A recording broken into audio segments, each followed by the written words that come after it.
Real Bus está de volta à estrada. Uma volta responsável e controlada, seguindo todo o protocolo de higiene recomendado pelas autoridades de saúde. Uso obrigatório de máscaras, álcool em gel para todos, higienização completa dos ônibus e renovação do ar a cada minuto durante o trajeto. Se o seu destino for João Pessoa, Campina Grande, São João do Cariri, Serra Branca, Sumé, Monteiro, São José dos Cordeiros ou São Sebastião do Umbuzeiro, conte com a gente. Mesmo em tempos desafiadores, o compromisso da Real Bus é com a sua satisfação.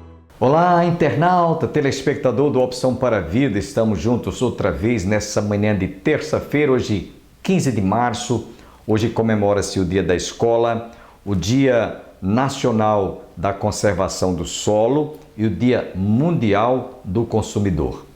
Em especial, nós fazemos votos que todos os alunos que durante esse período dessa doença estiveram sem participar de aulas presenciais, nesse retorno possamos superar todo esse tempo perdido sem estarmos vendo os alunos frequentando suas respectivas escolas. Hoje estaremos ouvindo o reverendo Hernandes Dias Lopes, da Letra à Palavra, falando sobre o tema Prossiga para o Alvo. Qual é o alvo que você tem na sua vida? Quais são os objetivos que você tem? O reverendo Hernandes estará abordando esse tema. E ouviremos a primeira parte de uma mensagem também transmitida pelo pastor Antônio Júnior em nosso templo. Portanto, continue conosco. Antes, porém, desejamos fazer uma oração. É hora de gratidão. Você já parou para agradecer a Deus porque você amanheceu o dia com vida? Porque você está com saúde, enquanto muitos estão enfermos, muitos partiram, já não mais estão entre os viventes. Agradeça a Deus por Ele ter lhe guardado, está lhe preservando, está suprindo as suas necessidades e, sobretudo, a sua paz que inunda e que transborda em nossos corações. Pai, obrigado por esse dia, por essa oportunidade, quando nós outra vez abrimos os ouvidos da alma e o nosso coração para recebermos a Tua inspirada palavra. Fala-nos através de toda esta programação, abençoe a cada telespectador, a cada internauta. Pedimos-te ainda uma bênção extensiva para este conflito, Senhor, que está acontecendo lá entre a Rússia e a Ucrânia, para que a paz possa reinar, Senhor, para que a paz possa voltar e essa situação esteja normalizada para tranquilizar toda a humanidade. É o que nós te rogamos e te pedimos, agradecidos pelos méritos do nosso Senhor e Salvador Jesus Cristo, o Príncipe da Paz. Amém. Amém. Você vai ficar agora com o reverendo Hernandes Dias Lopes. Prossiga para o alvo.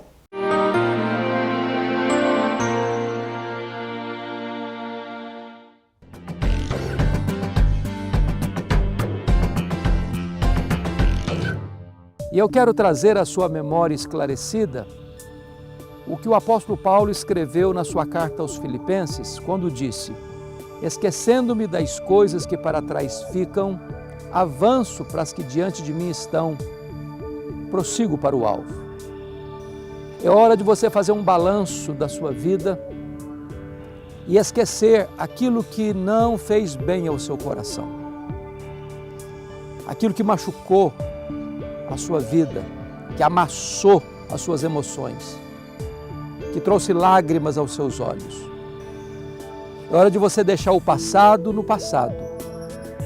É hora de você se levantar, se recompor e olhar para frente, mirar o alvo e prosseguir.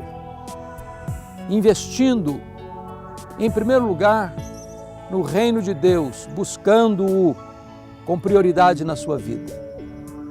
De você investir na sua família, seu maior e mais precioso patrimônio. De você cuidar das suas emoções, tirando toda a fuligem da sua alma, balsamizando o seu coração com o orvalho da graça de Deus. É hora de você investir em relacionamentos saudáveis, valorizando seus amigos, cultivando novas amizades.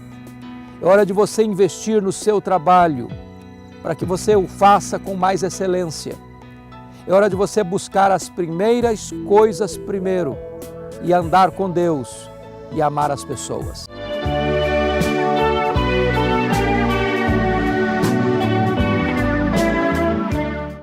Malaquias capítulo número 2, verso número 17, diz assim: enfadais o Senhor com vossas palavras, e ainda dizeis: em que o enfadamos? Nisto que pensais, qualquer que faz o mal passa por bom aos olhos do Senhor, e desses é que ele se agrada. Ou, onde está o Deus do juízo?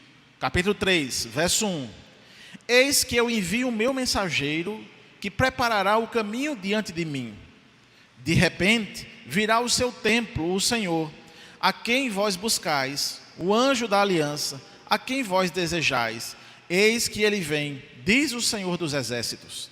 Mas quem poderá suportar o dia da sua vinda? E quem poderá subsistir quando ele aparecer? Porque ele é como o fogo do ourives e como a potassa dos lavadeiros.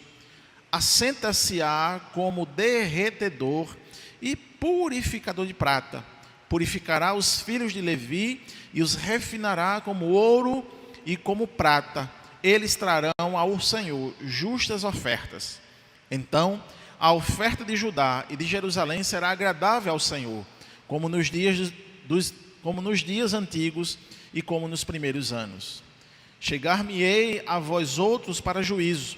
Serei testemunha veloz contra os feiticeiros e contra os adúlteros e contra os que juram falsamente, e contra os que defraudam o salário do jornaleiro e oprimem a viúva e o órfão, e torcem o direito do estrangeiro e não me temem, diz o Senhor dos exércitos. Podeis sentar, irmãos.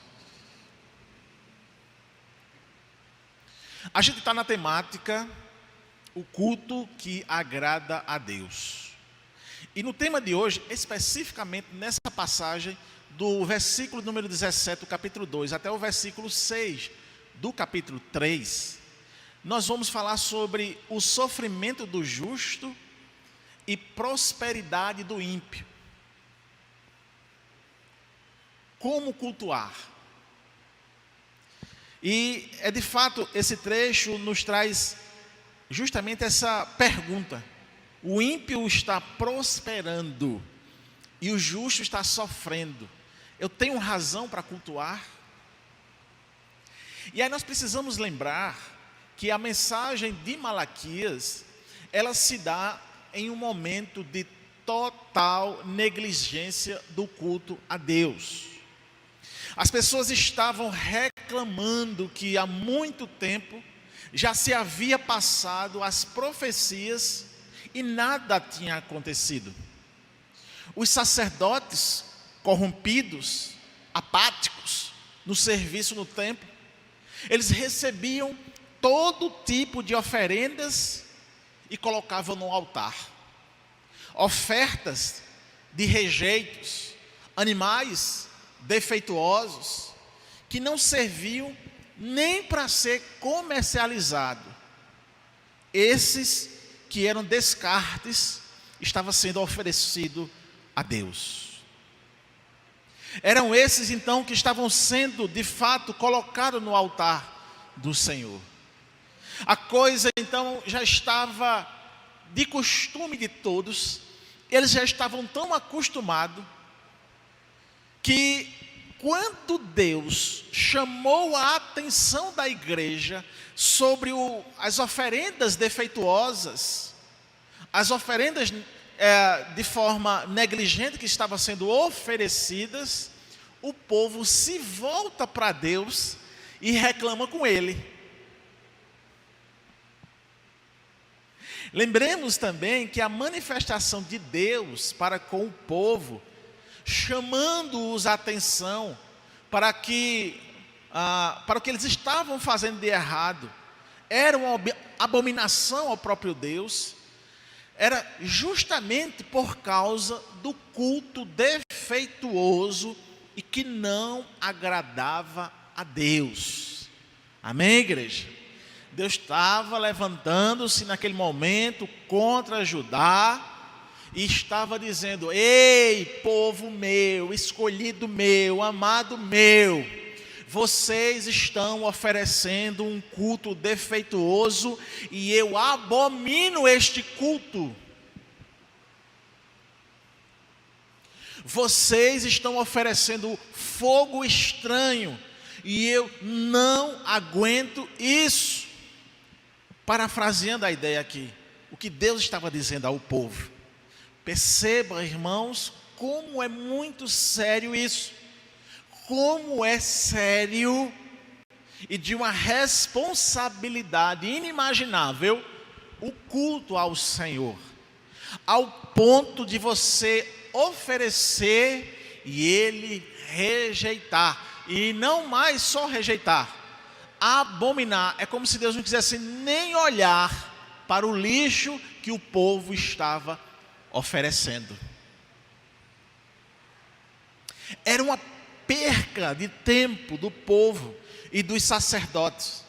Inclusive, os sacerdotes estavam fazendo coisas, ou estavam fazendo as suas obrigações, meramente por obrigação, não mais pelo chamado, pela vocação, pelo ofício, pelo amor, pela responsabilidade. Estavam fazendo sem nenhuma reverência, estavam fazendo sem nenhuma preocupação com a santidade, com a verdadeira devoção, com a consagração. Eles estavam relaxados e assim o povo também relaxou. Era uma catástrofe o quadro desenhado e pintado aqui por Malaquias. Então havia uma necessidade urgente de uma reforma. Uma necessidade de uma reforma, e essa reforma ela só poderia advir da volta aos preceitos já estabelecidos por Deus, revelados na sua palavra.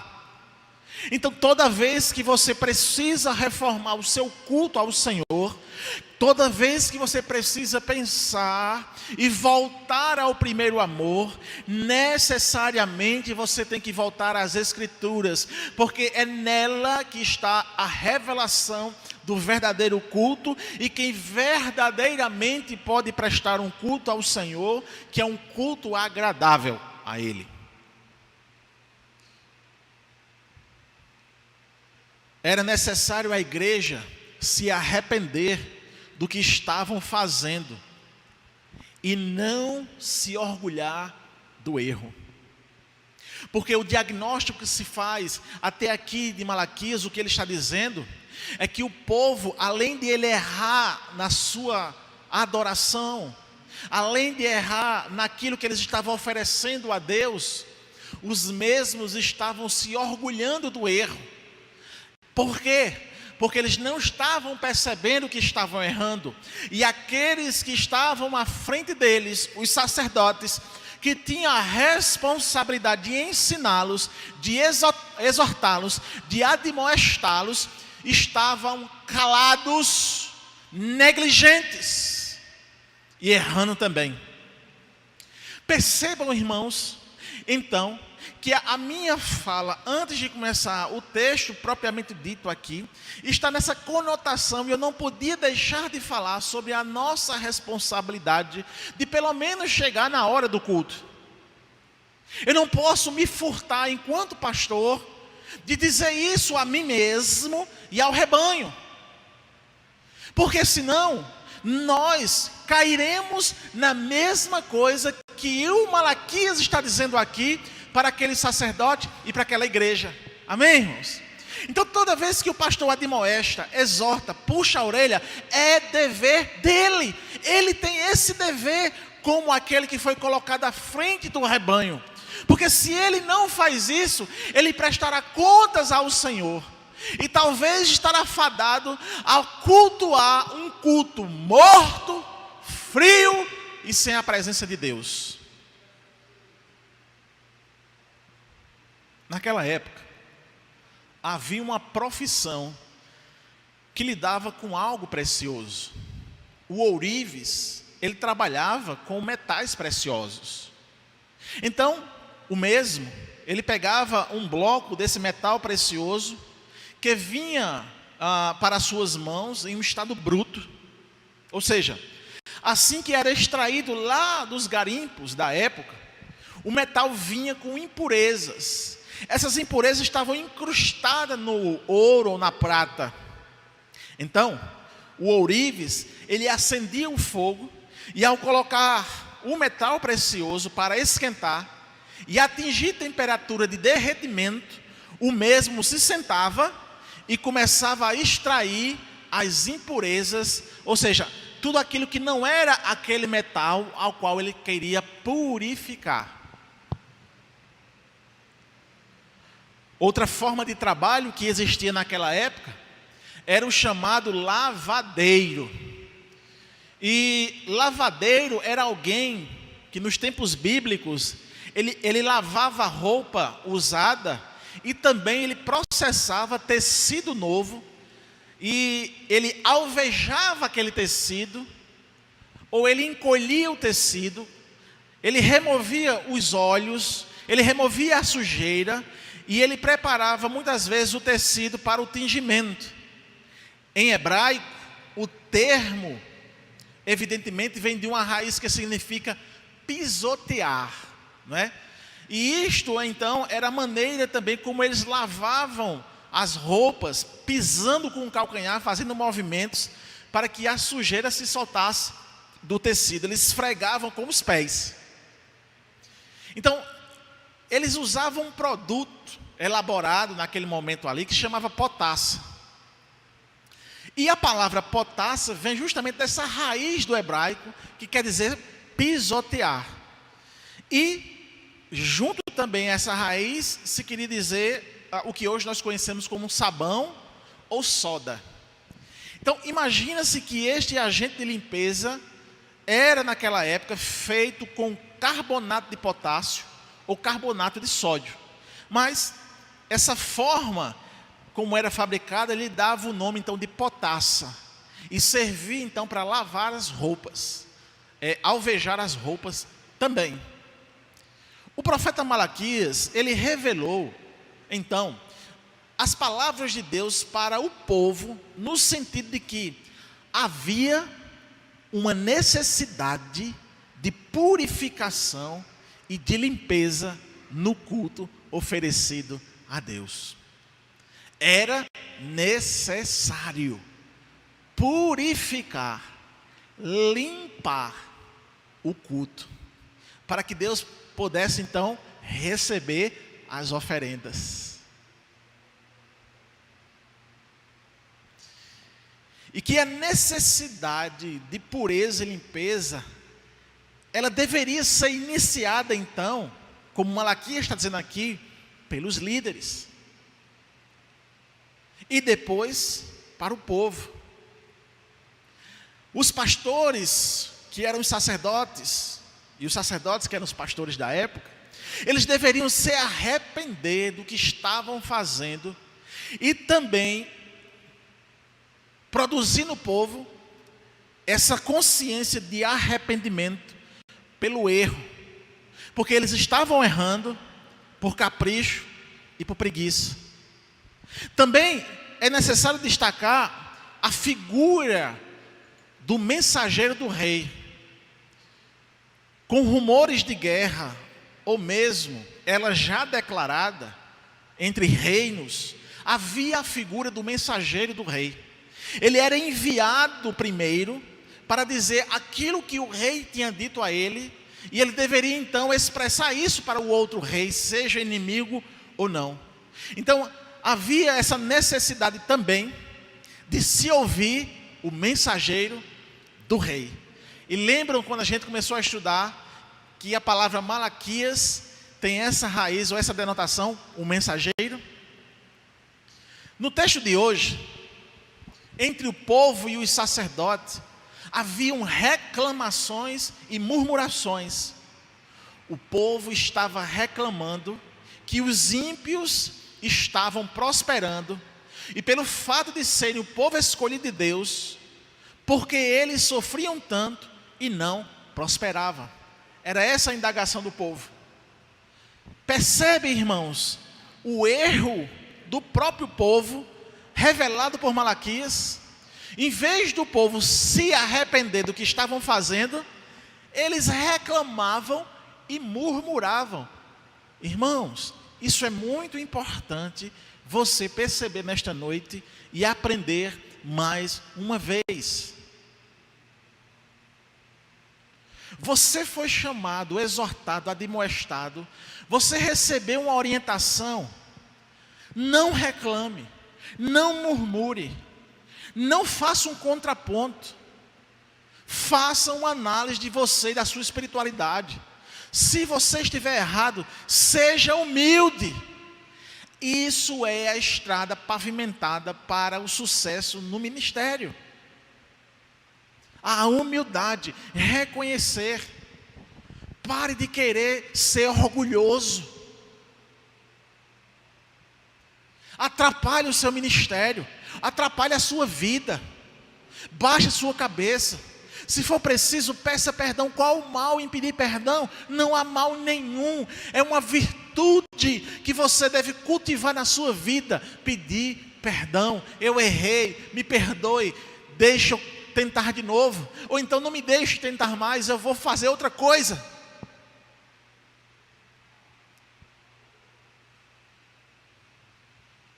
É interessante, irmãos, como a palavra fala aos nossos corações e nos induz a fazer orações que às vezes são orações que eu não deveria fazer essa oração, mas eu deveria. Sabe o que foi que eu orei hoje, irmãos? Eu orei assim: pastor, Deus me perdoe que eu sou um pastor limitado, eu sou um pastor medíocre, eu sou um pastor que deveria me esforçar mais, eu deveria ser mais diligente, eu estava me lastimando porque eu não presto para nada.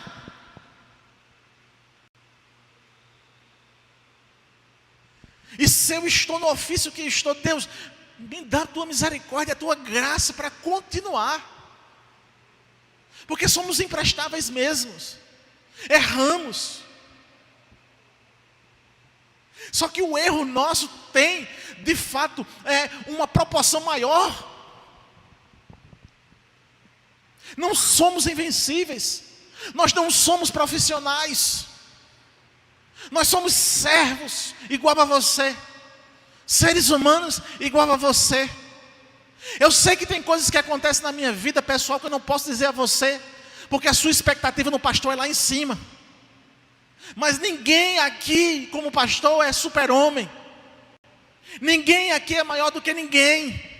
Estamos dentro do ofício para servir ao Senhor naquilo que Ele nos colocou. Então não reclama, ora ao Senhor pedindo sabedoria, pedindo humildade, pedindo que Ele lhe purifique, que Ele então lhe quebre, e como um oleiro lhe faça um vaso novo. Nós precisamos disso urgentemente, irmãos. Ser um vaso novo, renovar a nossa aliança com Deus, porque a aliança dele jamais será quebrada. Jamais a aliança de Deus será quebrada. Jamais, aleluia.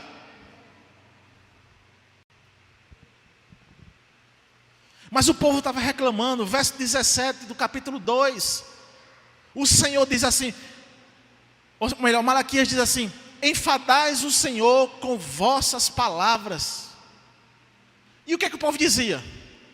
Em quem enfadamos? Está vendo que povo pertinente? Se virar para Deus, em que eu estou te enfadando? Em que eu estou te envergonhando, Deus?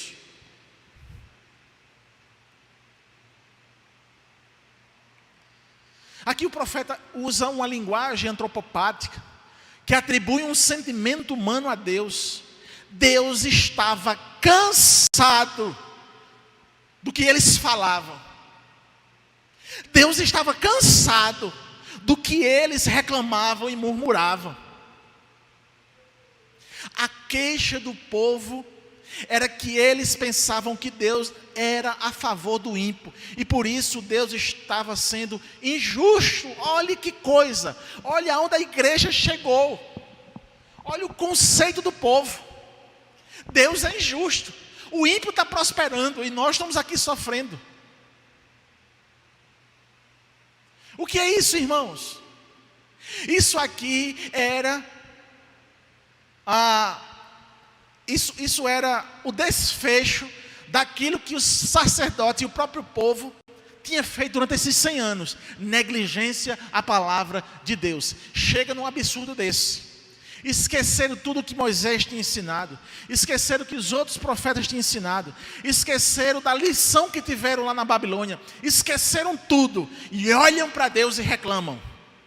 Aonde é que nós temos te cansado, Senhor?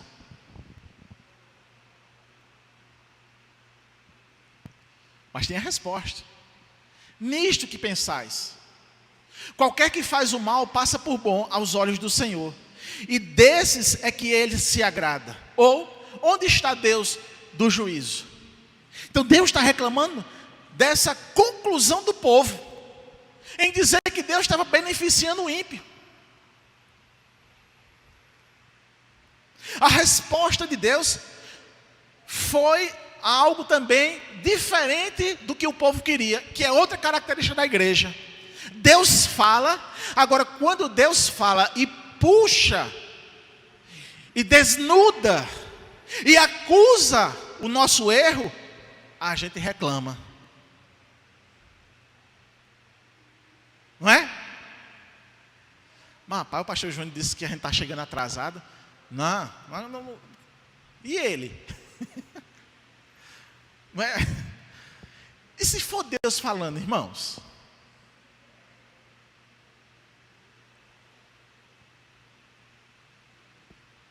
E quando eu me coloquei no início para mim, Deus falou comigo.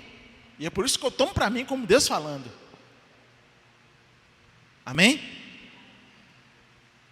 Porque quando eu chego atrasado em todas as coisas que eu faço, sabe o que eu estou dizendo para eles? Para as coisas?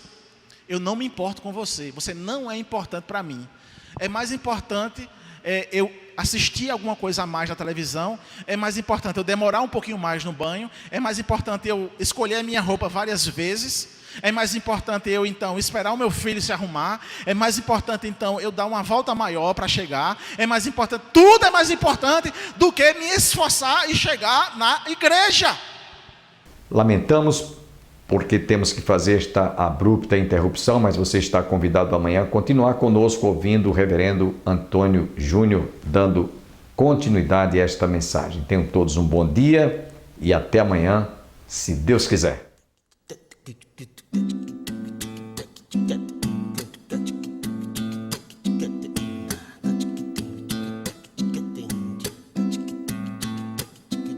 Enquanto a violência acabar com o povão da Baixada, e quem sabe tudo disser que não sabe de nada, enquanto os salários morrerem de velhos nas filas e os homens banirem as leis ao invés de cumpri-las, enquanto a doença tomar o lugar da saúde e quem prometeu ser do povo mudar de atitude, enquanto os bilhetes correrem debaixo da mesa e a honra dos nobres ceder seu lugar à esperteza, não tem jeito não, não tem jeito não, não tem jeito não, não tem jeito não. Só com muito amor a gente muda esse país. Só o amor de Deus pra nossa gente ser feliz. Nós, os filhos seus, temos que unir as nossas mãos em nome da justiça, por obras de justiça. Quem conhece a Deus não pode ouvir e se calar. Tem que ser profeta e sua bandeira levantar. Transformar o mundo é uma questão de compromisso, é muito mais. E tudo isso enquanto o domingo ainda for nosso dia sagrado, em nome de Deus, se deixar os feridos de lado, enquanto o pecado ainda for simplesmente um pecado, vivido, sentido, embutido, espremido e pensado, enquanto se canta e se